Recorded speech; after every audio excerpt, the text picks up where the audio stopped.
Yo estoy en vivo, te cuelgo ya video.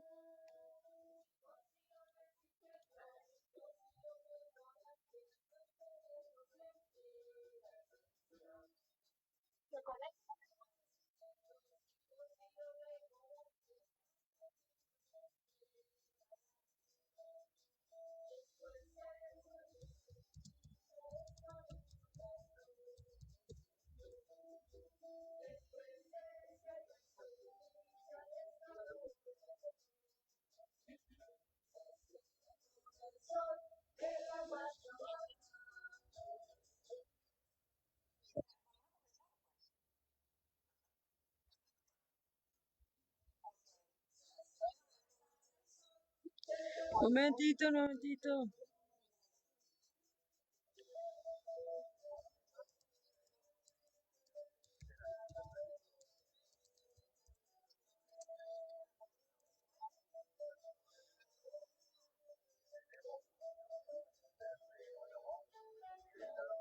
Y vamos a tener una conversa sobre Honduras, la lucha territorial y ambiental dentro del contexto de Estado fallido y corrupción.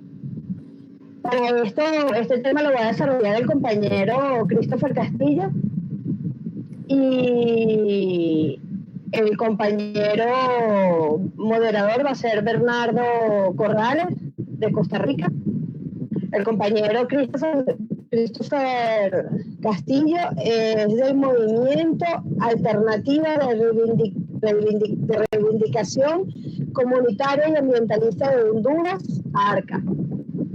Y bueno, el compañero Christopher tiene una trayectoria, ya es archiconocido por la oposición o por la derecha, mejor dicho, porque ustedes son ahora la oposición en Honduras.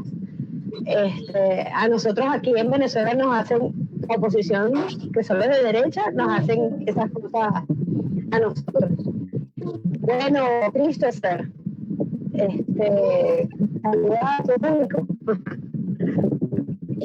Sí, bueno, primero agradecer al espacio de la parte grande de CERA. Yo creo que no solo felicitar la iniciativa que implica el reto, o sea, tomar ese reto de integración latinoamericana, de construcción colonial, como pueblos latinoamericanos, y definitivamente tomar esa apuesta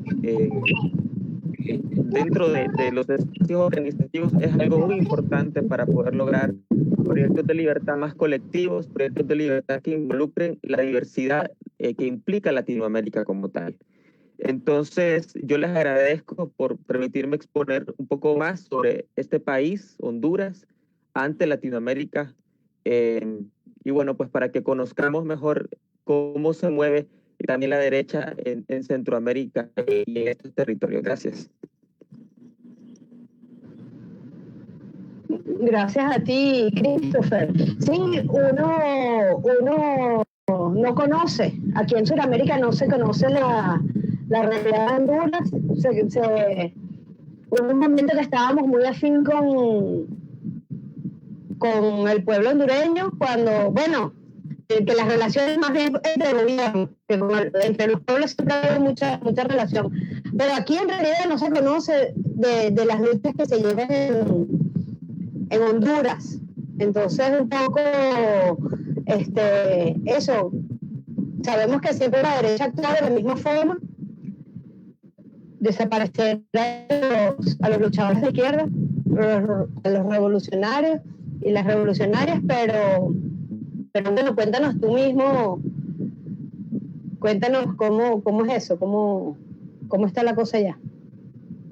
Bueno, aquí en Honduras, yo creo que es importante iniciar mencionando de que fuimos parte desde el proceso de coloniaje, de la invasión, de un gran proyecto de dominación, de un gran proyecto de despojo, un proyecto de muerte que continúa presente en diferentes escenarios de la política y de Honduras, ¿va? Yo creo que compartimos muchísimo de esa lucha y de esa apuesta por la libertad también entre otros pueblos, porque antes de que nos vinieran a dividir con las fronteras, ya compartíamos lazos y ya compartimos muchos elementos que todavía tenemos que rescatar, tenemos que reconstruir una sociedad. Entonces, bueno, para ir puntualizando, en Honduras han existido diversos escenarios, ¿va? Podría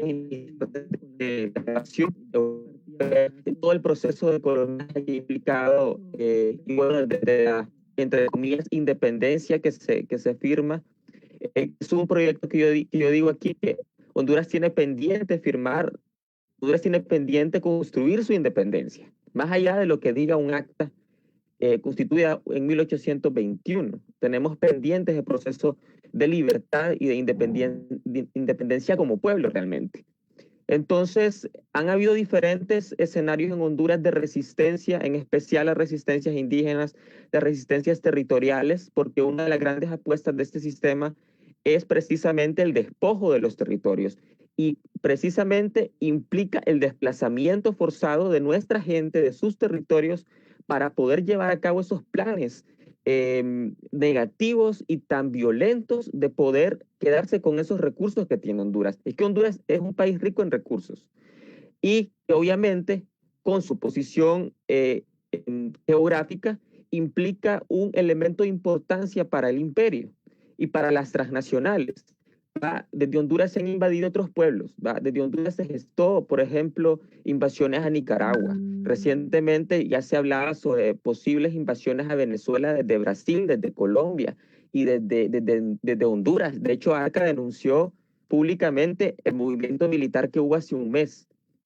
Hay una gran diversidad, no solamente en los procesos de dominación, sino que también existe esa particularidad en la resistencia hondureña. La resistencia hondureña es sumamente diversa, tiene muchos elementos que vuelven una resistencia bastante fuerte, pero que también enfrenta una correlación de fuerzas desfavorables para nosotros y para nosotras. Desde la génesis del sistema, que implica ya, bueno, el mismo racismo, el mismo patriarcado y esos elementos que tanto denunciamos, porque hay que tener y mantener el reto de posicionar discursos antineoliberales en este momento precisamente que estamos viviendo. Y me gustaría puntualizar en especial un periodo clave para entender lo que se vive ahorita en 2020. Y es lo que sucedió en 2009 con el golpe de Estado en Honduras, que yo y muchos decimos aquí que fue un golpe al pueblo hondureño como tal. Fue un golpe no solamente al Ejecutivo, sino que fue un golpe a las resistencias y fue un golpe a cualquier levantamiento que implicara una amenaza a la arremetida y a la recomposición de la derecha en Honduras. ¿Por qué? Porque ya habían procesos y ya habían elementos que se estaban forjando que le daban ciertas libertades al pueblo, que es un pueblo que exige que se refuercen sus procesos de dignidad, de libertad y especialmente los procesos de autodeterminación como pueblo, que estemos incluidos y que estemos incluidas en cada toma de decisiones de nuestro futuro como país, y como individuos, y como comunidades, y como colectividades. Y como cualquier explosión de lucha tenemos ese reto por mantener ese derecho firme. Entonces, se da un golpe de Estado en el 2009 precisamente con la mirada de ofrecer el país y entregarlo a una oligarquía, a un oligopolio internacional de transnacionales, ¿va? De empresas que, y no es algo que sea un hecho aislado realmente. 3 días después del golpe de Estado hubieron un proceso de concesión para 47 hidroeléctricas, por ejemplo.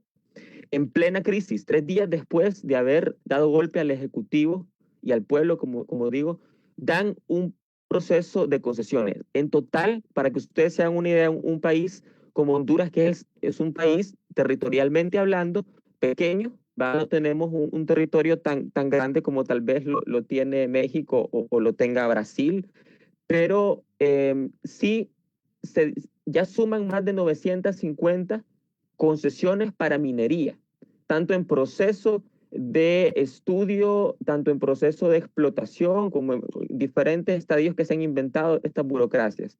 Fueron 950 proyectos mineros. Y también se proyecta la construcción de 300 represas hidroeléctricas en el territorio nacional, lo cual implica la privatización de todo el sector hídrico de Honduras, entre empresas nacionales, transnacionales, y claramente enfrentamos esos presos de los territorios, desde las comunidades, que es desde donde se gesta primariamente las resistencias en nuestro país.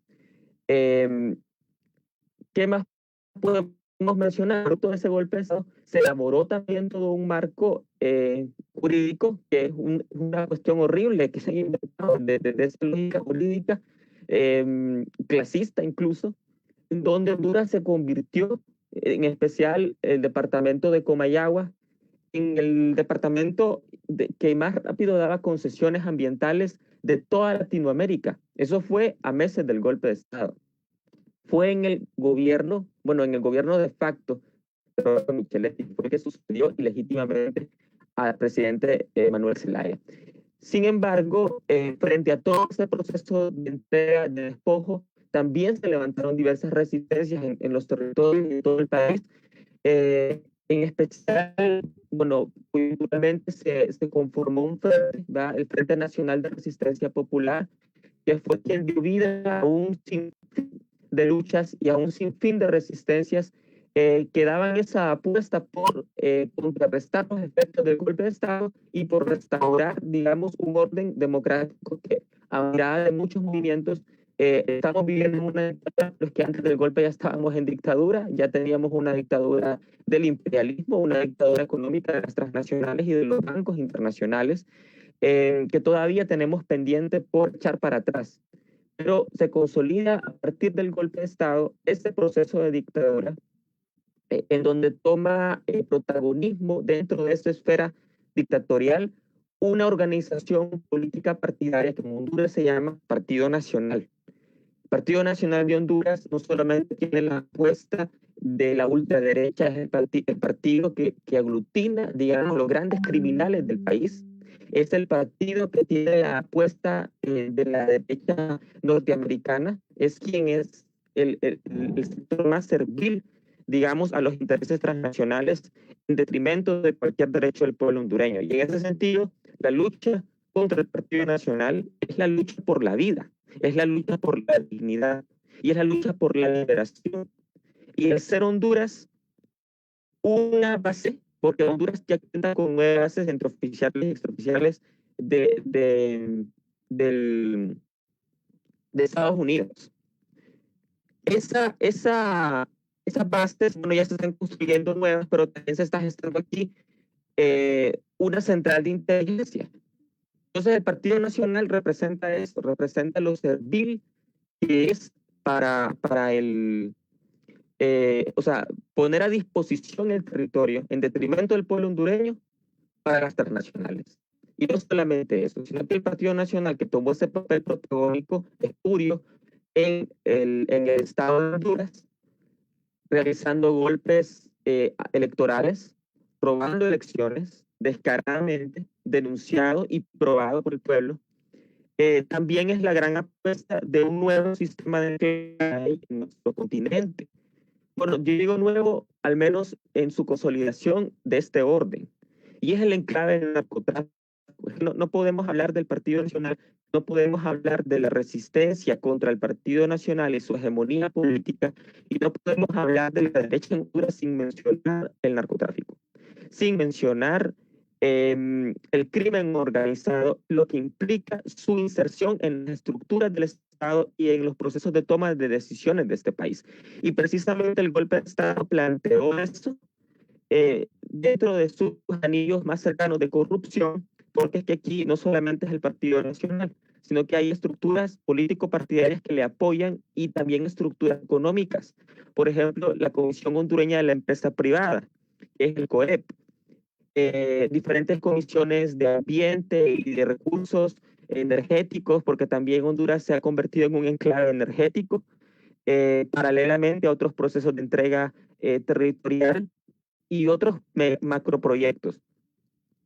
Ya para el año 2011, crea un proyecto que fue un descaro total, porque ya planteaba en gran manera esa gran entrega. Y fue un proyecto que instauró el señor expresidente también del Partido Nacional, del narcopartido, que es Porfirio Lobo Sosa.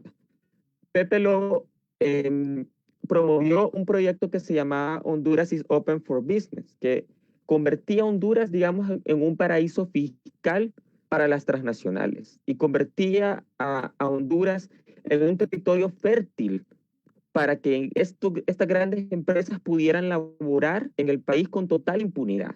Porque no solamente el tema de dominación económica del país, sino que también ha implicado los crímenes paralelamente que se cometen a la par de la instauración de una transnacional en nuestro país.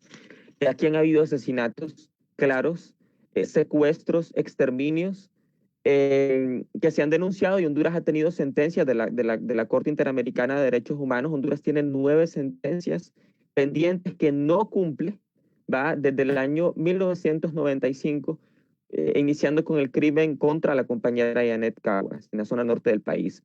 Entonces, el Partido Nacional crea ese proyecto y también crea el marco jurídico para el proyecto, que luego llevaron a Puerto Rico, entiendo, y luego llevaron a El Salvador, y luego entiendo que a Nicaragua, pero no dio frutos, que fue en las zonas especiales de desarrollo, las sedes, que primero se llamó regiones especiales de desarrollo, y que ahora son hondureños como ciudades modelo. Y es que las ciudades modelo es el planteamiento macro de repartición del territorio. Es que de trasfondo no es solamente la creación de grandes empresas y la creación de grandes urbes y de metrópolis dentro del territorio, sino que hay hondureño y que cada territorio tenga autonomía jurídica, que tenga autonomía incluso en tener su propio ejército. O sea, es la división del territorio hondureño, del Estado de Honduras, la descomposición. Y yo creo que es el extremo de la demencia del neoliberal a los estados y a su conformación, y por eso plantea esa reducción del Estado en nuestro país. Se ha visto reflejada no solamente en estos proyectos, que implicó una gran movilización, implicó una gran resistencia, implicó gran organización. Este proyecto macro que es Ciudades Modelo, sino que también paralelo a eso van a la par proyectos de privatización de las empresas públicas. Entiendo que, bueno, Guatemala, no sé si hay compas de Guatemala por aquí, pero Guatemala tuvo la primera empresa de Centroamérica privatizada, que fue precisamente la telefonía, ¿va? Argentina, si hay un compa argentina, no me deja mentir, Argentina es de los países de Latinoamérica ahorita que más empresas privatizadas tiene, y ya va por la tercera ola, y Chile también por la tercera ola de privatizaciones. En Honduras se está privatizando no solamente la salud, también la educación, que en base a esos dos elementos, en años anteriores y recientemente, se hicieron grandes movilizaciones coordinadas por el Colegio de Pedagogos de Honduras y el Colegio Médico de Honduras para frenar el proceso de privatización de la salud y la educación. Yo contando a grandes rasgos momentos importantes, ¿va? Y también la gran venganza del modelo y la gran venganza de este sector narcotraficante que está incrustado en el Estado, que va desde asesinatos, desde el golpe de Estado se han asesinado por este régimen más de 250 ambientalistas, solo hablando de un sector de lucha, ¿va? Que claramente implica también una gran diversidad. Pero bueno, si hablamos también del magisterio, del sector estudiantil, de sectores sindicales que también han tenido pues grandes retos porque se les ha criminalizado. En Honduras hay una barbaridad de personas con medidas cautelares, yo soy una de ellas, precisamente porque estamos en un contexto permanente de amenaza. Pero de estos años para acá, sin desconocer que tenemos más de 520 años de resistencia, pero hablando de lo coyuntural, se ha desatado una ola de crímenes. Ya Honduras, durante estos 10 años, varias veces ha liderado la lista de países más violentos, la lista de mayores crímenes o asesinatos per cápita, no solamente del continente, sino también del mundo, equiparándose a países que están en guerras armadas. Entonces, como pueden ver, el reto de Honduras es vivir.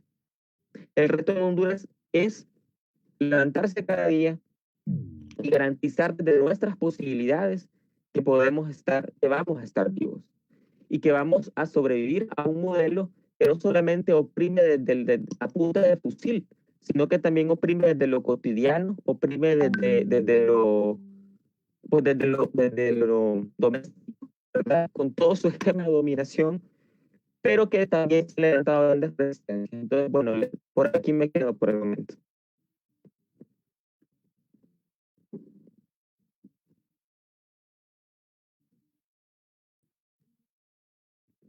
¿Tenés apagado, Bernardo, el micrófono? Ajá. Perdón, ¿cómo están? Buenas noches a todos y todas. Buenas noches, un abrazo fuerte y grande para la patria grande, para Christopher. Y sí, Christopher, como usted lo mencionaba, un logro es existir, como lo dijo Berta Cáceres, una víctima de este Estado fallido, de esta dictadura, de la violencia sistemática que se vive en el continente, especialmente en Honduras, el Estado crítico de los años 70 para acá, de persecución, de asesinato, de desaparición sistemática de los líderes y lideresas sociales, ambientales, los derechos humanos, de la libertad de expresión. Dentro de todo este contexto, Christopher, desde el golpe de Estado, cómo ha cambiado el panorama político, el panorama social para los movimientos de resistencia y también le quiero preguntar de una vez, ¿cuál es la salida? ¿Qué creen ustedes? ¿Cómo vislumbran los movimientos sociales y las fuerzas de resistencia en Honduras esta salida hasta el día de hoy? Bueno, yo por eso mencionaba al inicio que una gran particularidad de la resistencia es que hay una gran diversidad. Y tan diversa es la resistencia como tan diversas son las apuestas y las respuestas. Yo creo que aquí es importante mencionar, Bernardo, el hecho de que se han levantado, obviamente, como respuesta, digamos, a este golpe, porque Honduras se visibilizó a nivel internacional aún más con el golpe de Estado. O sea, Honduras estuvo en cada primera plana de periódicos del mundo por el tema del golpe de Estado. Y entender también, saliéndome ligeramente de su pregunta, entender que al ser Honduras un laboratorio del imperio, replican esos procesos de dominación en Honduras en otros países. Ciudades modelo lo llevaron a otros países. Y los golpes de Estado los llevaron a otros países, que Honduras representó una punta de lanza en esa nueva ola del reacomodo de la ultraderecha internacional. Entonces, hay diferentes apuestas. Por ejemplo, desde ARCA planteamos, y desde muchos otros movimientos sociales, planteamos que tenemos que pasar por procesos refundacionales, procesos que nos lleven a discutir como grandes colectividades que queremos, incluso el planteamiento de un nuevo modelo político-económico propio, autónomo, forjado desde las luchas, forjado desde las realidades y desde el análisis colectivo de Honduras como pueblos. Honduras es una gran diversidad cultural también. Entonces, esa es una de las apuestas. Hay otras apuestas que tienen que ver con procesos electorales. Hay otras apuestas que tienen que ver con el desconocimiento del Estado. Nosotros, bueno, yo personalmente, yo he hecho algunos llamados a desconocer muchas veces el Estado. Como ARCA hemos interpuesto diferentes apelaciones al sistema de injusticia que tenemos en este país. Este país, para que ustedes lo sepan, aparte de que no tenemos libertad, tampoco tenemos un ministerio público, tampoco tenemos una corte, tampoco tenemos un Congreso Nacional. O sea, aquí no hay país técnicamente, porque está secuestrado en este momento por una estructura criminal que traspasa, digamos, los límites de lo que han sido muchas dictaduras en América Latina. Entonces, hay diversas apuestas y vemos firmemente de que independientemente sea la apuesta, nos tiene que unificar en este momento, echar para atrás ese proceso y esa apuesta el narcotráfico porque hacen las estructuras del Estado. Porque es esta gran transnacional en Honduras. O sea, en Honduras hay presencia, por ejemplo, de la Goldcorp canadiense, que es una de las grandes empresas de minería, no sé si la más grande del continente. Hay presencia de Sinohydro, que es la mayor constructora de hidroeléctricas en el mundo. Y hay presencias de otras, como la transnacional de Ecuador, Hidalgo, que si hay algún o alguna compra de Ecuador, han de conocer bien esta empresa que ha venido aquí a Honduras y que tiene privatizadas no solo las carreteras en conjunto con otra empresa ecuatoriana también, que se llama COVID, sino que también se planteó la privatización del agua. Y eso representó para ARCA y para muchas otras organizaciones elementos convocantes de movilización el año pasado. Y que estamos llevando o tratando de llevar a instancias internacionales para que se den respuestas, porque es que el Estado de Honduras como Estado no responde. Y por eso es que hablamos muchas veces de desconocer al Estado. Es que estamos cansados, compas, estamos cansadas de tener documentos en mano, de tener pruebas, de tener listas y resmas de papel en denuncias en el Ministerio Público, en las fiscalías especiales, y que durante años no dan respuesta. Imagínense que ARCA se funda hace año y medio. Empezamos interponiendo una denuncia por una represa aquí en Francisco Morazán, y al día de hoy no han dado respuesta.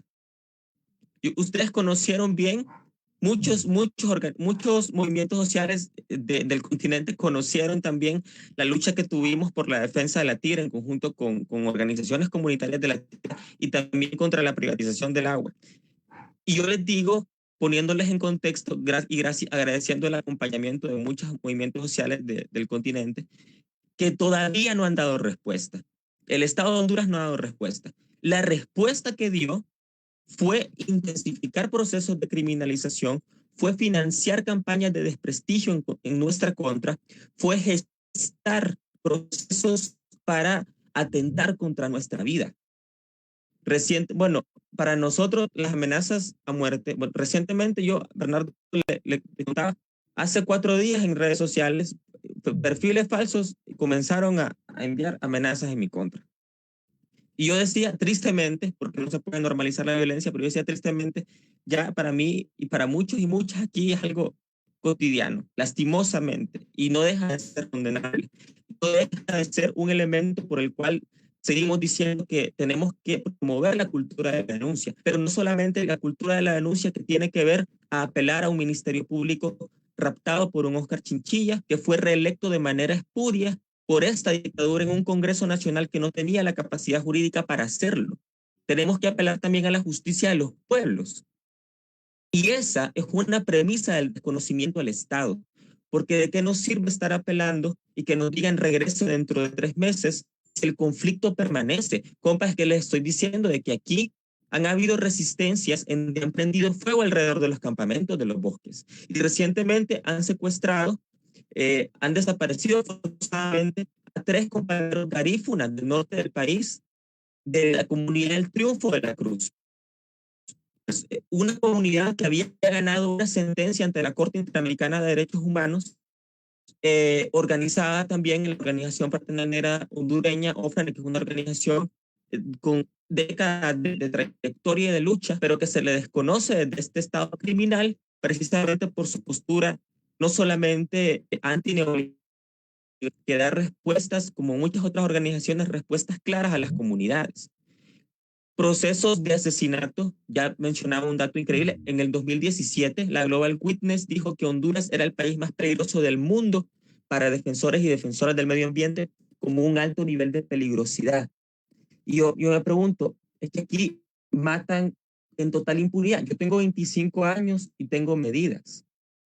Estoy seguro que en un país en donde se promueva la paz, en un país donde no haya narcotráfico gobernando, alguien de mi edad y más jóvenes que yo estarían en otro contexto, tal vez estarían preparándose académicamente con mayor empeño, pero es que en Honduras nos toca enfrentar diversos procesos de dominación y nos toca enfrentar diariamente todos esos embates que no solo se manifiestan desde allí, desde el Estado visible, sino que también se manifiestan desde esferas criminales aquí, en las colectividades cercanas.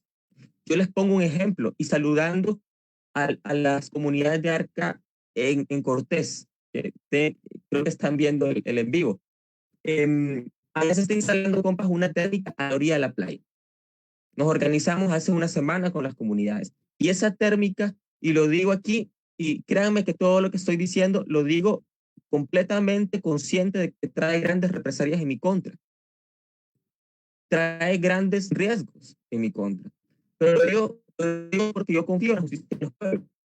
Esa térmica que está confabulado el alcalde de Puerto Cortés, que ya pues está en proceso de concesión, empresa, no está cuidado por empresas de seguridad.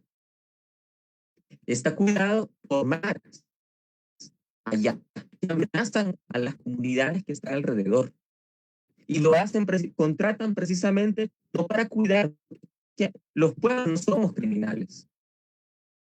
Lo hacen para amedrentar y para hacer guerra psicológica contra las compas y las compas de las comunidades. Eso es lo que buscan, porque en Honduras, y extendiéndome un poco, discúlpame, es que yo creo que no solo en Honduras, sino que en toda Latinoamérica, no solamente enfrentamos el coloniaje, que implica ese enclave transnacional de empresas y transnacionales, sino que también enfrentamos ese coloniaje en la mente y nuestros cuerpos, en el primer territorio que es el cuerpo nuestro. Ese es el primer territorio que nos enfrentamos como personas que nos cuestionamos permanentemente este modelo de opresión, este modelo criminal conducido en este momento por un dictador que se llama Juan Orlando Hernández, cuyo hermano y exdiputado del Congreso Nacional está acusado en una corte de Nueva York por crímenes por narcotráfico. Siendo diputado del Congreso Nacional, él era un narcotraficante. Y el hermano de él, siendo presidente, quien se ha vanagloriado y que Comando Sur lo recibe en Estados Unidos y lo felicita por su lucha contra el narcotráfico, es que él es el cartel. Entonces, por ahí lo dejo para la siguiente pregunta. Tu micrófono, Bernardo. ¿Por qué no los harán automáticos? Sí. Sensibles al ruido.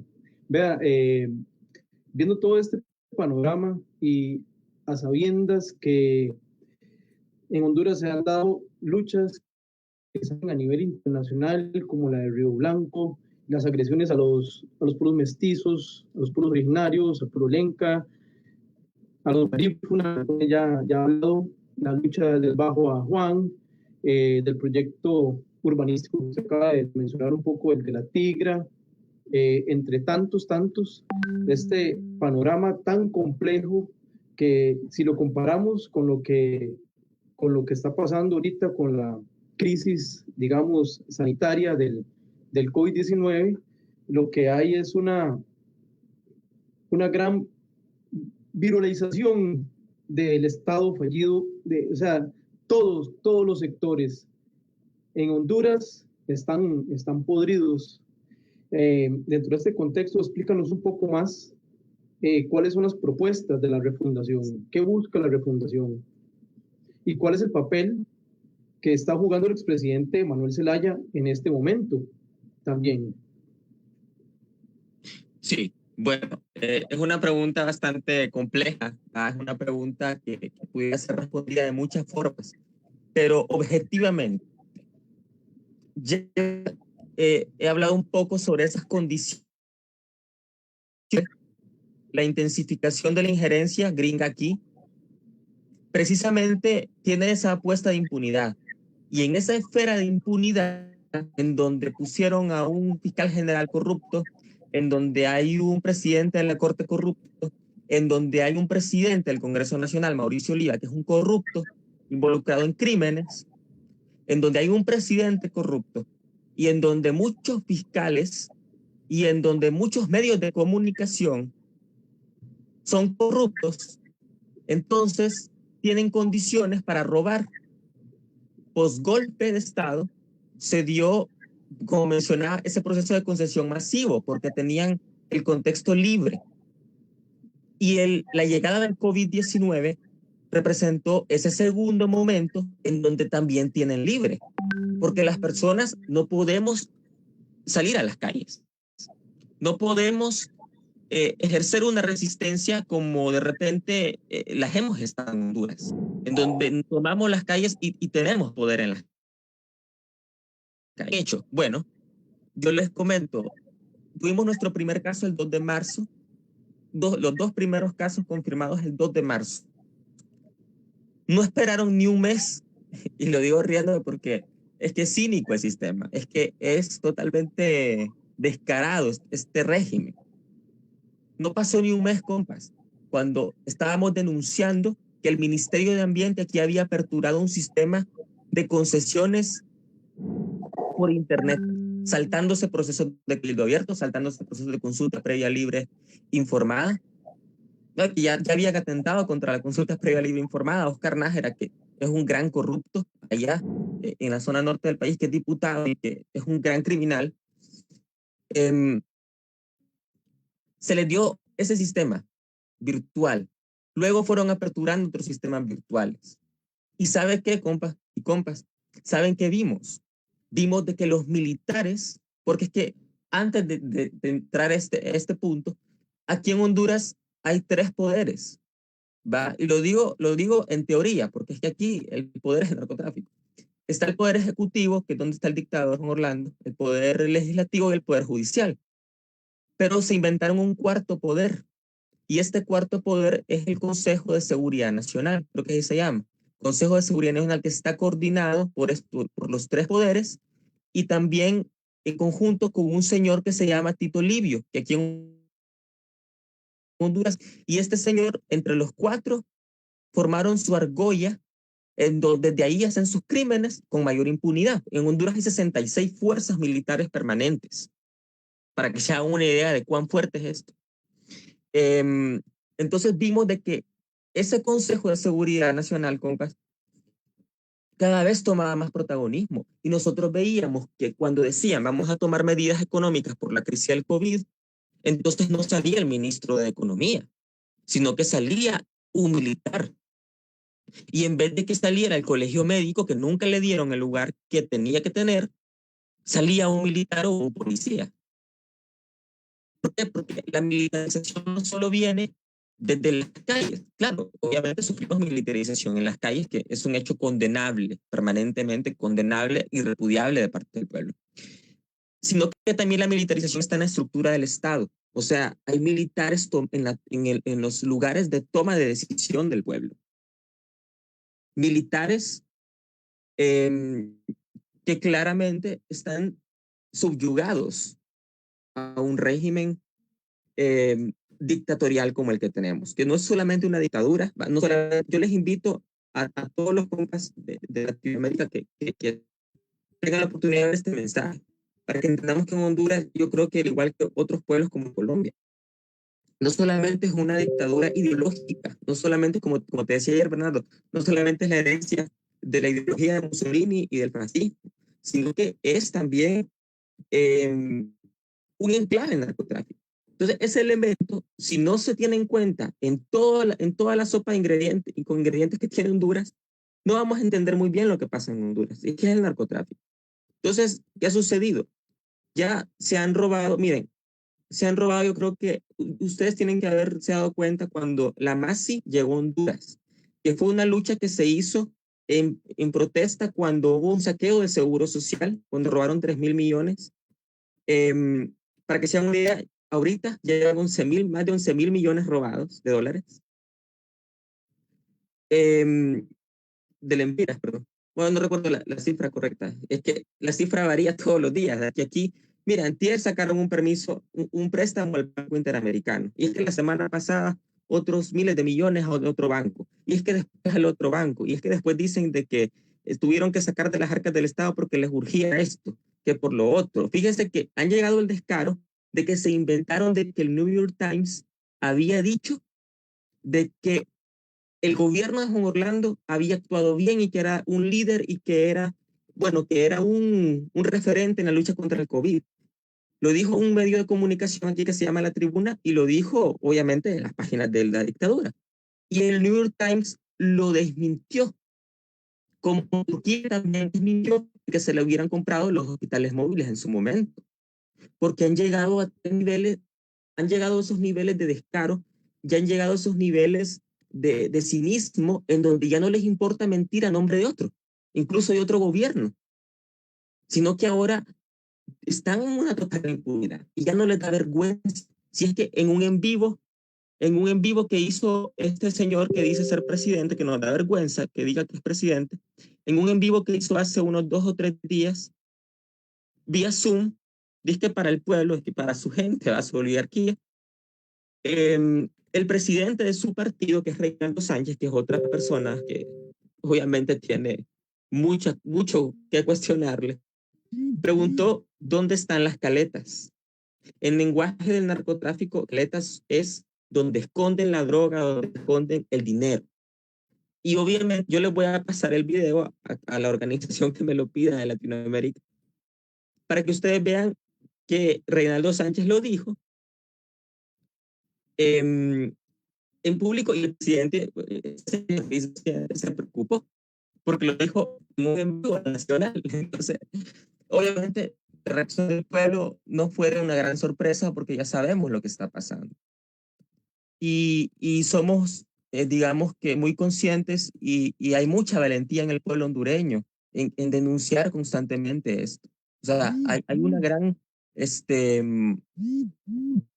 hay una valentía increíble de continuar luchando aún con todo lo que está pasando. Yo creo que en el futuro, cuando la historia se escribe en unas décadas, esta década y que ha pasado 2009, 2020, más de una década, va a ser escrito como una de las décadas y de los periodos más tristes y de los periodos con mayor violencia en la historia de Honduras. Muchos medios internacionales señalan de que el Partido Nacional, compas, es la mayor organización criminal de Centroamérica y de las más grandes de Latinoamérica. Entonces, imagínense qué significa para el pueblo enfrentar todo eso. Realmente es un reto y yo reafirmo que en este sentido es un reto vivir.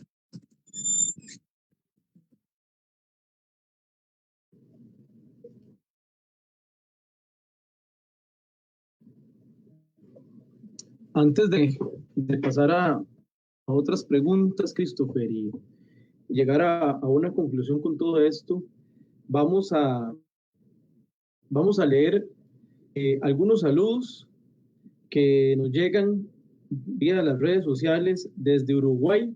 Saludan al pueblo de Honduras y saludan al compañero Christopher. Desde Venezuela mandan saludos también, fuertes abrazos para el compañero y el pueblo hondureño. Tenemos también saludos desde Costa Rica. Y bueno, como usted lo está explicando, viendo el panorama, eso se va a seguir encrudeciendo en Latinoamérica, a menos de que la organización popular, los pueblos tomen conciencia, de que los pueblos se formen, se tomen grados de conciencia, de educación política mayor todavía, porque vemos la desaparición constante, asesinato constante de líderes campesinos en Colombia, constantemente en Costa Rica. Los pueblos originarios están tratando de recuperar sus territorios y sus ranchos son quemados. Tenemos 2 líderes indígenas recientemente asesinados. Tenemos compañeras amedrentadas también en las zonas campesinas. Estas luchas por la tierra que se vienen dando en Brasil también, que se vienen dando incluso en Venezuela con todos los esfuerzos del gobierno revolucionario. También se están dando conflictos por la tenencia de la tierra, conflictos ambientales, conflictos con el monocultivo, con las hidroeléctricas.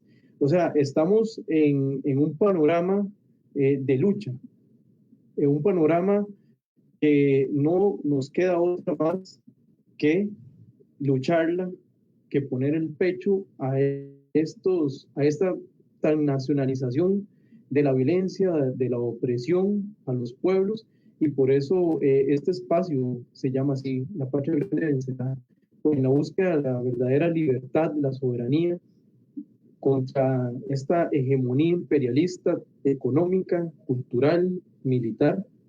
Entonces, a mí me parece que de lo que usted ha comentado y todo esto no es una opción la vía electoral, no es una opción Celaya o si es una opción volver por ahí. O sea, cuando vuelvo a la pregunta de la refundación, ¿cree usted, Christopher, que es la refundación el camino para un cambio verdadero en, en Honduras? ¿O hay que ir al proceso electoral y hay que pasar por eso? ¿Cuál es el panorama? ¿Qué piensan los movimientos sociales? Bueno, es bien interesante la pregunta. Claramente hay diversas posturas, ¿va? Yo creo que la respuesta al final es la que la mayor parte del pueblo sepa asimilar y que se empodere para construirla.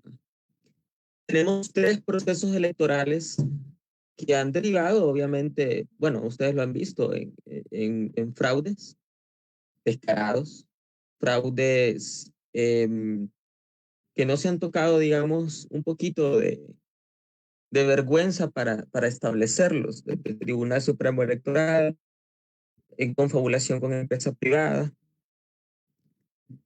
El movimiento social, o una gran parte del movimiento social de Honduras, sí apuesta a procesos refundacionales sin interrumpir las apuestas y gestas que se hagan desde diversas expresiones de lucha.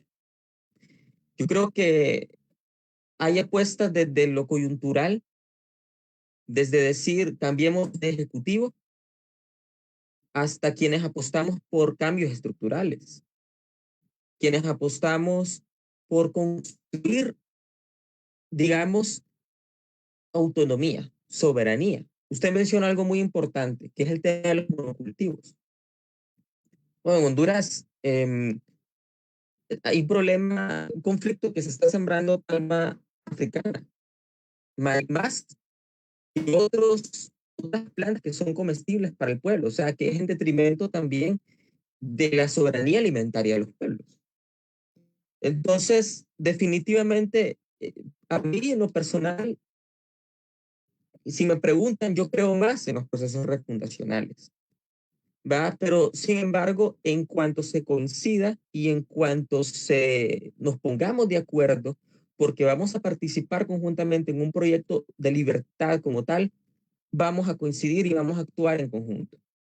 Y hemos actuado en conjunto aún sin estar de acuerdo. ¿Por qué no cuando logremos estar de acuerdo de una manera más colectiva, sin uniformar el pensamiento? Yo siempre digo que no hay que uniformar el pensamiento porque de hecho eso es una expresión del fascismo.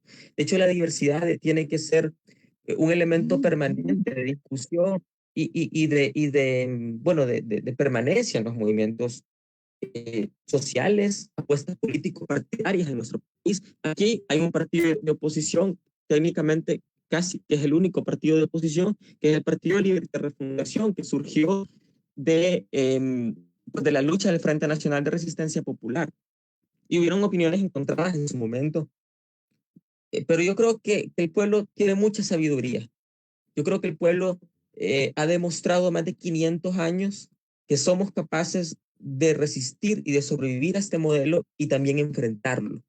Yo creo que ahorita, Bernardo, que se acerca a un nuevo proceso electoral, la gente va a dar sus argumentos, va a dar sus análisis, sus concepciones. Yo creo que cada día el pueblo hondureño crece más, creo que cada día el pueblo hondureño tiene mayor claridad política y tiene mayor entendimiento y se involucra cada vez más. Y yo le quiero compartir algo a ustedes. Durante este contexto del COVID-19 se dio algo muy bonito y fue el hecho de que movimientos sociales que de repente andábamos por ahí en nuestros territorios haciendo lucha, nos juntamos en un espacio de articulación nacional que inicialmente fue con miras coyunturales, pero que hoy ya se está planteando cambios profundos como conjunto. Y yo creo que ese es un paso, sin decirlo, pero es un paso a la refundación. Estamos construyendo, se construyó, mejor dicho, un documento. Este documento es visto desde lo político, social y económico, desde perspectivas de diferentes movimientos sociales de Honduras. Bueno, estoy hablando de que hay resistencia feminista, resistencia por la diversidad, hay resistencias indígenas permanentes, resistencias, bueno, el mismo pueblo mestizo, bueno, sindicales, magisteriales, estudiantiles, el movimiento estudiantil y los movimientos estudiantiles han dado el pecho por muchas luchas aquí en Honduras. Entonces yo creo que ese espacio de articulación ya en sí mismo es un paso a la refundación, porque ya implicó sobrepasar, digamos, la barrera de la dificultad de trabajar en conjunto.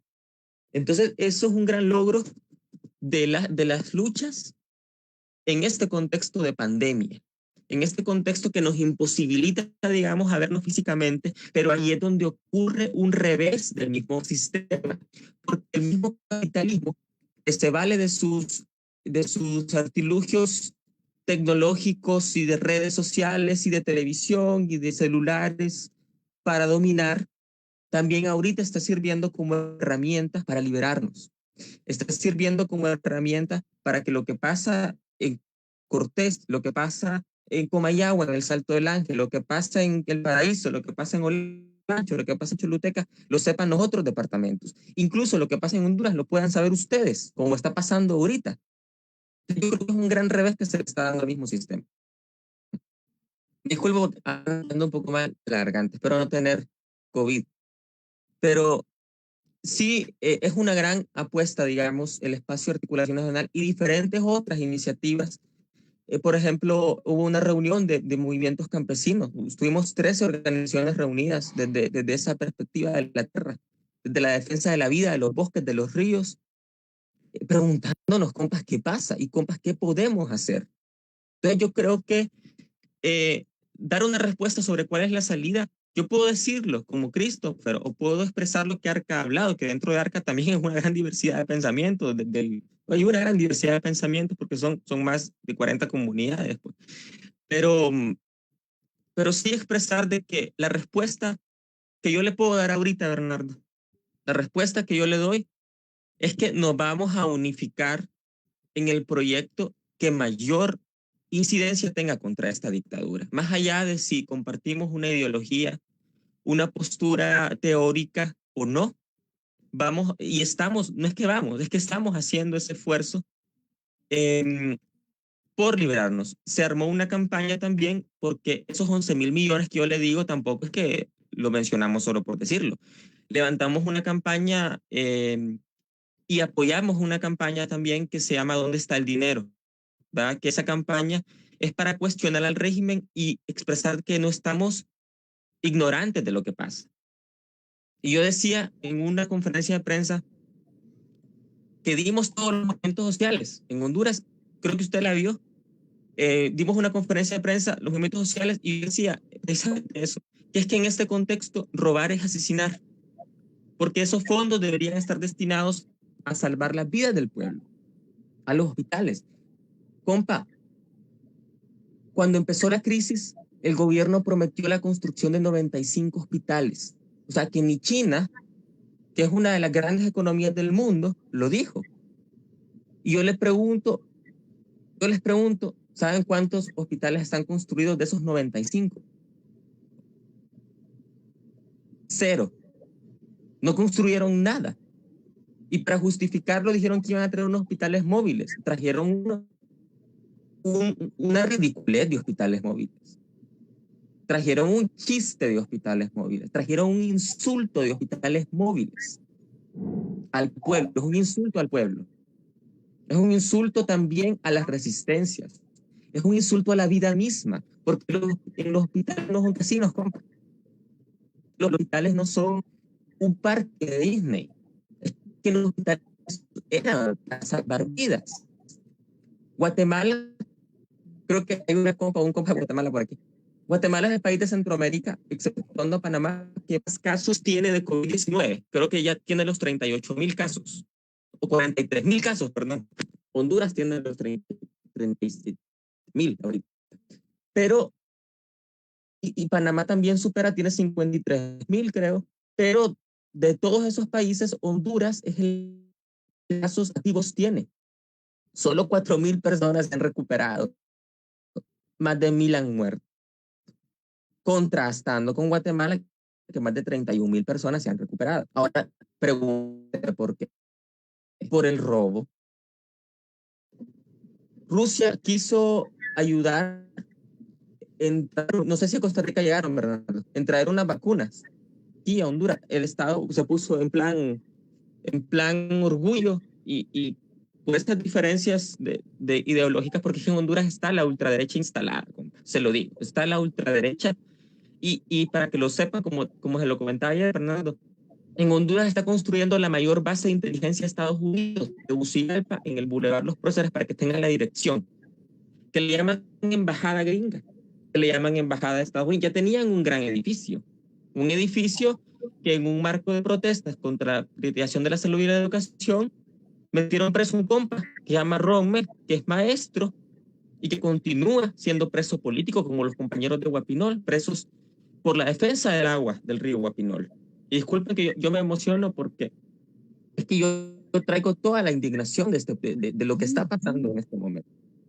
Entonces, perdón que lo interrumpa, estamos siendo víctimas de un despojo, estamos siendo víctimas de la militarización cada vez más profunda, y ahora que usted habla de eso, digamos, en Costa Rica se está construyendo un edificio de Asamblea Legislativa que es un búnker también. Estábamos hablando de esto, de cómo es la parte estética en la construcción, en la infraestructura, en la ingeniería, y estamos viendo que hablábamos de lo que están construyendo en Honduras con esas mismas características de búnker. O sea, ya se están preparando porque saben que la explosión social viene a nivel latinoamericano. O sea, los niveles de hambre en los que está quedando el pueblo tras esta crisis del capital, esta crisis del sistema económico capitalista, que la están disfrazando de la crisis de COVID, está dejando a nivel mundial los muertos, que son de las clases más desposeídas, las clases más explotadas, los más explotados, son los que están muriendo, los que no tienen seguro social, los que no tienen seguro del Estado, los que no tienen acceso a medicina gratuita, los que no tienen salud pública. Y en este caso están todos esos países. Nosotros en Costa Rica, por dicha, tenemos todavía una base del Estado Social de Derecho, de las conquistas sociales, y que a duras penas hemos salido a defender en los momentos que hemos tenido que defender, pero estamos a vuelta de que cerremos y abramos los ojos y el Estado sea completamente desmantelado, donde están endeudando lo que queda del país al Fondo Monetario Internacional sin capacidad de respuesta, porque nos tienen a todos guardados en la casa, ¿verdad? Y cuando esto que nos queda, este poquito que nos queda, nosotros en Costa Rica no va a haber diferencia con lo que está contando Christopher, ¿verdad?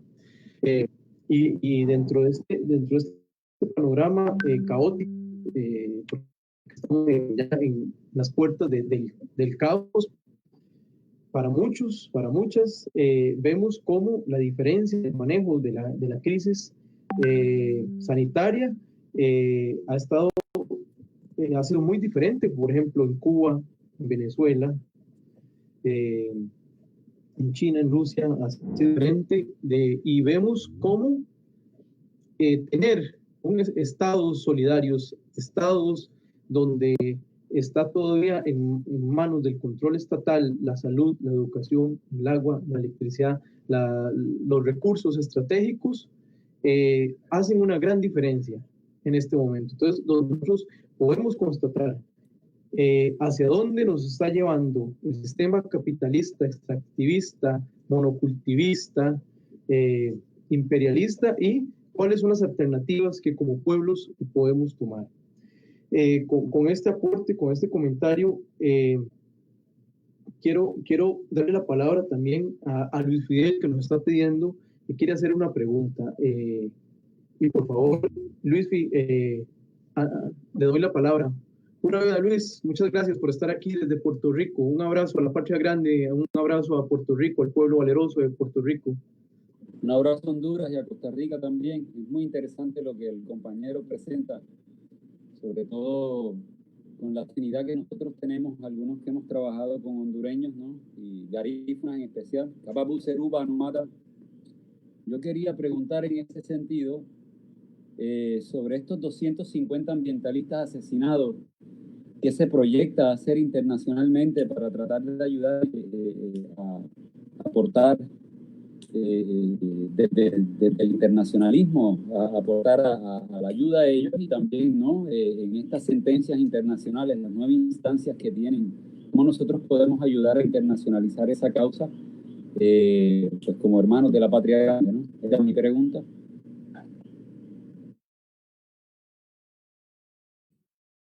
Bueno, respondiendo, compa Luis, bueno, aquí hay grandes apuestas, ¿va? Hay grandes apuestas. El pueblo, yo por eso decía, o sea, Honduras tiene 9 sentencias de la Corte Interamericana de Derechos Humanos. Bernardo es testigo que hemos tratado, estamos en esos trámites, ¿verdad? Y el tema de la privatización del agua y la tira al Tribunal Latinoamericano del Agua y a otras instancias de por ahí. ARCA elaboró una denuncia, una carta de contexto, mejor dicho, a la comunidad internacional. Se lo enviamos a varios organismos internacionales. Tuvimos respuesta de algunos, ¿va? Por ejemplo, la familia Goldman y la Organización Internacional del Trabajo. La OIT fue clara en la carta que mandó ARCA. Y la OIT decía que ellos están, como dice, recopilan la información que ARCA les manda, pero que no están en la capacidad de incidir por el tema de la pandemia. ¿Va? Ahí está la carta que mandaron de la OIT. Pero independientemente de eso, bueno, aquí por ejemplo hay varios convenios con la OIT, está el convenio 169 para pueblos indígenas, que aquí no lo respetan como lo deberían de respetar, que es un respeto pleno. Pero, ¿qué hemos hecho? Bueno, es que no hay por dónde empezar. Miren, compas, hemos hecho campañas internacionales. Se ha hablado de medios de comunicación. Se han hecho encuentros internacionales en Honduras. Nosotros estuvimos en un encuentro del ALBA, aquí en Honduras y otro en México, por visibilizar el tema del asesinato contra compañeros y compañeras defensores del territorio, de los bienes comunes de la naturaleza, pues, no, de la vida misma. Es que aquí es defender la vida, y creo que en cualquier parte del mundo. Hemos hecho grandes esfuerzos y entre esos esfuerzos, ¿va? Es que, por ejemplo, se logra que la Global Witness visibilice a nivel internacional. Yo creo que después de la muerte de la compa, como decía la compañera Miriam Miranda, después del golpe y después de la muerte, del asesinato de Berta, cada día es más difícil vivir en Honduras. Cada día es más tóxico, cada día es más violento el contexto aquí. Bueno, para que se hagan una idea, en el Triunfo de la Cruz, lo que pasó ahorita, no, llegaron, o sea, llegaron a secuestrar 3 compañeros que no solo fue un secuestro, una desaparición forzada, disfrazada, porque ese es el actuar de la dictadura, sino que llegaron con logotipos de instituciones del Estado, policía, o sea, a ese nivel de cinismo y de descaro se ha llegado, en donde ya no les importa si ven que son policías o que si son militares los que han matado, ya no les importa, porque tienen la impunidad, porque ya tienen secuestrado lo que tenían que tener secuestrado para seguirnos dominando. Entonces, ¿qué hemos hecho? En primera, compa Luis, continuar la resistencia, apelar a la justicia de nuestros, la condena pública, la denuncia colectiva, porque no tenemos tampoco aquella gama súper amplia de posibilidades. Es un mundo llevar un caso a la Corte Interamericana. Es un mundo que la Comisión Interamericana escuche. Es un mundo que el Parlamento Europeo a veces ponga atención. La carta se le mandó al Parlamento Europeo, a 3 personas del Parlamento Europeo, por ejemplo, pero es muy difícil porque quien sostiene la dictadura en Honduras, aparte del sector del narcotráfico, es las transnacionales que muchas veces se confabulan con otros organismos internacionales.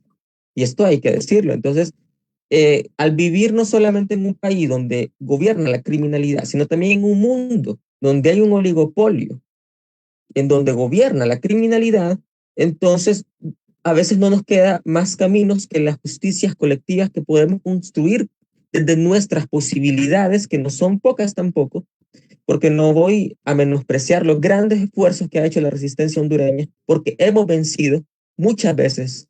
Y es precisamente por esa gran capacidad de vencer que tenemos desde Honduras, es de que la oligarquía apuesta a seguirnos dominando cada vez de manera más violenta, porque saben la capacidad que tenemos de poder echar para atrás proyectos de dominación.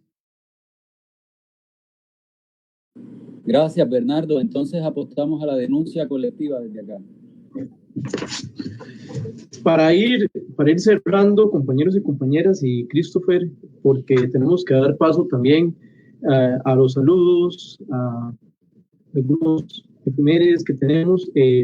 Christopher, ¿cuál es el papel de la solidaridad internacional en este momento para con Honduras? Han habido expresiones, ¿verdad? Bueno, ustedes son parte de esas expresiones.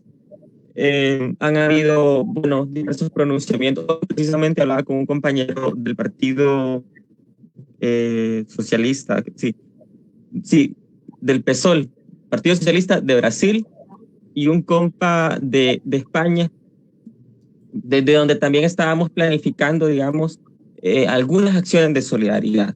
Han habido muchas expresiones de solidaridad al pueblo hondureño desde otras resistencias de muchos continentes. Para que se hagan una idea de lo que desde la vivencia, la carta que Arca hizo fue firmada por personas de 5 continentes, va de África a Asia, que son lugares remotos, pero que también reflejan de que no es un contexto aislado, de que el mundo sabe lo que pasa en Honduras, pero también necesita ampliar su foco de entendimiento sobre lo que implica esta dictadura, no solamente para Honduras, sino también para el resto del continente y para el mundo como tal. Honduras es de los países, por ejemplo, que siempre apoya las iniciativas de Israel contra los pueblos de Medio Oriente, junto con Guatemala y Estados Unidos. Siempre el voto de Honduras está presente contra el pueblo de Palestina y contra muchos pueblos dominados. Entonces, sí han existido diversas expresiones de solidaridad. Aquí han habido, no solamente dentro del territorio, han venido muchos compañeros y compañeras, incluso para contextos de lucha territorial, también nos han acogido en espacios fuera de Honduras. Y nos han también expresado preocupación, nos han expresado solidaridad, nos han expresado militancia permanente, para poder echar para atrás diversos proyectos que sabemos perfectamente que si se fragúan en Honduras, entonces van por otros territorios. Usted, Bernardo, espero que jamás nos cuente de que Costa Rica se instaló una ciudad modelo, como de la dimensión que plantean aquí en Honduras. Yo espero que Luis Fidel en Puerto Rico no nos cuente un día en un foro de estos de que ya se privatizó todos los servicios públicos o las carreteras, como pasó aquí. Espero yo que no nos cuente nadie, ni María Moreno, ni la compañera Jocelyn, ni que no nos cuente nadie, porque realmente tenemos que seguir apelando a integrarnos a nivel latinoamericano. Y desde aquí de Honduras también se han hecho muchas expresiones de solidaridad con otros pueblos, porque también creemos firmemente en esa integración, que también es una herencia del pensamiento de Morazán, ¿verdad? De unificar pueblos y de apelar a una justicia colectiva.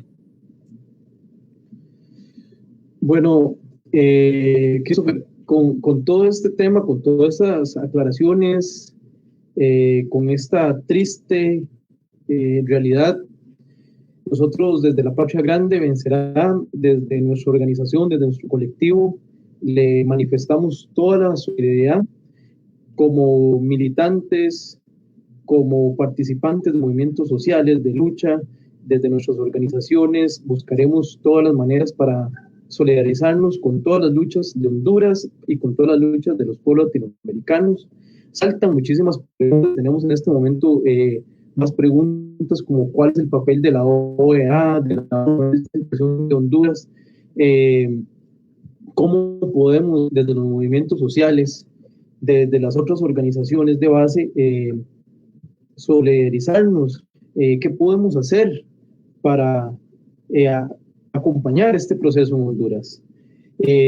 Como ya sabemos y como ya hemos estado conversando, que Christopher tiene que estar pronto en una reunión de emergencia por otras situaciones que se están dando en Honduras. Quisiera preguntarle a Christopher si tiene un chance para responder a estas preguntas, ya para hacer un cierre total y pasar a los agradecimientos, al cierre de la actividad y la lectura de un poema del libro de poesía de Contragolpe, del poeta Candelario Reyes García, escrito en pleno golpe de Estado.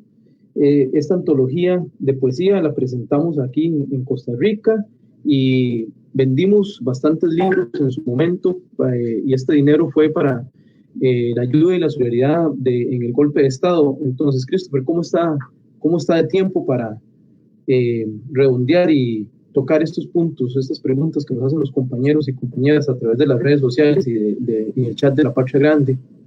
Sí, como usted mencionaba, que aquí el contexto de Honduras es tan grave y estando uno, digamos, en un movimiento social, la responsabilidad es permanente, ¿verdad? Entonces sí, me toca atender un asunto, pero tengo un espacio de 20 minutos, 15 minutos para poder responder con todo gusto las preguntas. Ok, entonces démosle para tener unos 5 minutos y Christopher, cedo la palabra para que haga una síntesis de toda esta reflexión desde la Patria Grande. Sí, me dijo que había una pregunta pendiente ahí en el chat. Sí, lo que le dije fue que es el papel de la OEA y de la Sí. en contexto de Honduras. Cómo desde las organizaciones sociales, cómo de los movimientos se puede, de qué manera se puede ayudar, se puede respaldar la causa hondureña. Pero ya una cuestión un poco más concreta. ¿Qué ocupan ustedes concretamente en este momento? Desde los movimientos sociales latinoamericanos, desde el internacionalismo. Bueno, con la primera pregunta, la OEA fue de las primeras en avalar el golpe de Estado. La OEA ha tenido un papel, al igual que muchas organizaciones. Bueno, aquí, por ejemplo, la OEA estuvo en Honduras en la forma de la MASI, que era la misión de apoyo contra la corrupción y la impunidad en Honduras, que la MASI fue expulsada este año, antes de la pandemia. Yo me reuní varias veces con la OEA, me reuní varias veces con la MASI para denunciar temas de corrupción y para denunciar temas de despojo territorial en Honduras. No tuvo la incidencia que se esperaba. Queríamos más bien una comisión como la que tienen en Guatemala, una CICI, que no solamente tiene acciones morales contra los estados, sino que también acciones penales, sin caer claramente en un tema de injerencia, de justicia, sin caer en dependencia de justicias externas. Si esto fue lo claro, esa justicia colectiva. Entonces, realmente la OEA ha sido cómplice en muchas ocasiones de todo este proceso de corrupción, lo que ha implicado el crecimiento de la corrupción en Honduras. Y muchos de estos organismos, porque están controlados por el mismo que avala la corrupción en Honduras, que es Estados Unidos, en muchos casos. La OEA ha tenido no solo en Honduras, en muchos países. Organismos como USAID, por ejemplo, que son parte de estos sistemas de inteligencia en Estados Unidos que vienen a hacer papeles de injerencia aquí en Honduras. Entonces, hay un gran recelo contra estos organismos de gran parte del pueblo. No puedo generalizar, hay sectores liberales y semiconservadores que todavía creen en estos organismos, ¿verdad?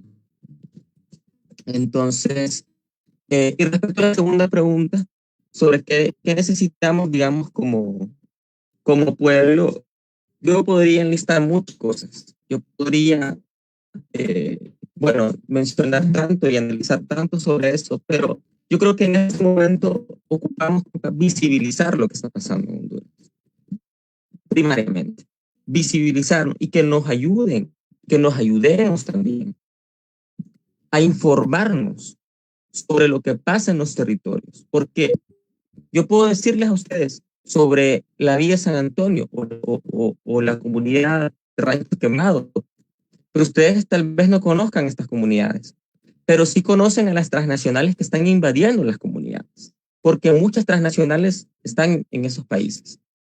Entonces, eso yo creo que es importante que se permanezcan en un estadio de solidaridad, expresando solidaridad, visibilizando lo que pasa con estos pueblos. Yo creo que es de gran apoyo y ya pues en su momento irán surgiendo, digamos, propuestas de colaboración concretas, con fechas, con nombres y apellidos, pero de momento, por lo que estamos viviendo, creo que es importante que se visibilice ante todos los pueblos lo que está pasando.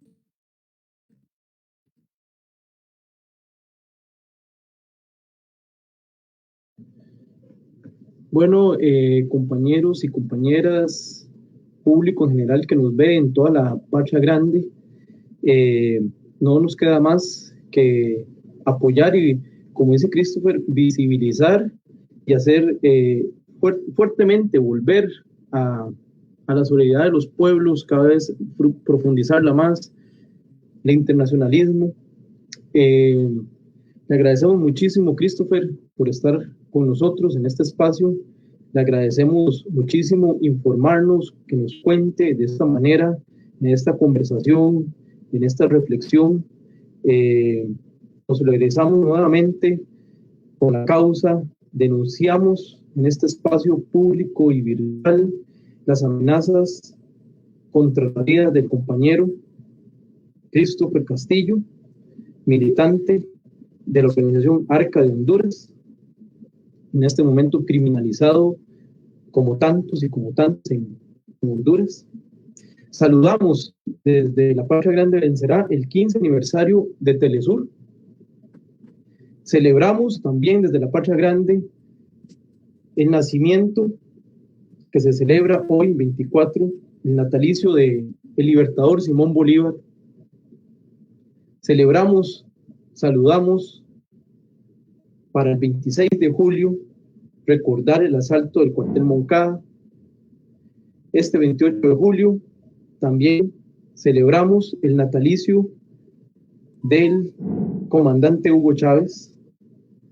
Desde la Patria Grande Vencerá apoyamos para el Premio Nobel de la Paz a la Brigada de Médicos Cubanos y denunciamos en Ecuador que no quieren dejar al partido de Rafael Correa que participe en las próximas elecciones.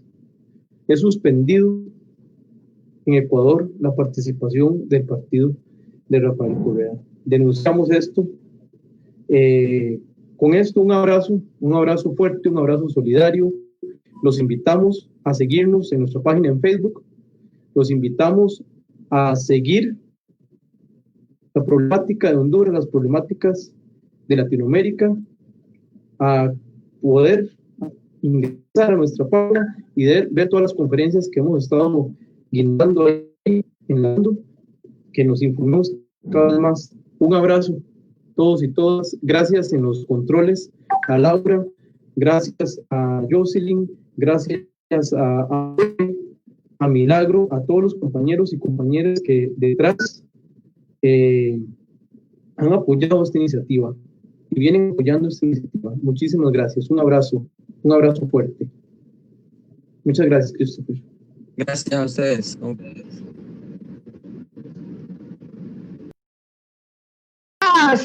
No, ya. Ya.